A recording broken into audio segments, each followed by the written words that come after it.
बिस्मिल्लाहिर्रहमानिर्रहीम। अस्सलाम वालेकुम प्यारे व्यूअर्स, क्या हाल चाल हैं? ठीक है, अल्लाह पाक कर मैं भी ठीक हूँ। मैं आपका दोस्त जी मोहन सराकी द्वेशर शारी नागाजर हूँ। इससे पहले मेरी वीडियो में लाइक और अगर आप मेरे चैनल पर नए हैं तो मेरे चैनल को सब्सक्राइब जरूर कर दो। जो गुजरी तेरे नाल सजन मैनू हर एक रात दी माफ़ी दे। जो गुजरी तेरे नाल सजन मैनू हर एक रात दी माफ़ी दे।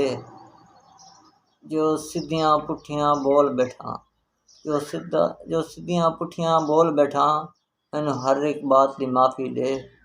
तेनू वास्ता रब दी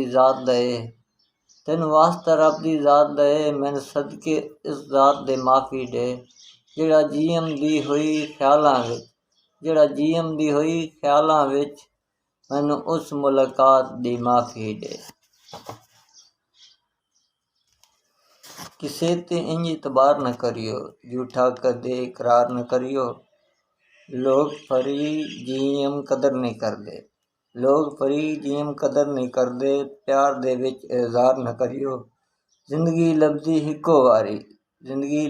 हिक्को वारी, इनू कदे बेकार न करियो। चनाचा एडी सोहनी कह गई, वास्ते जे कदे प्यार न करियो।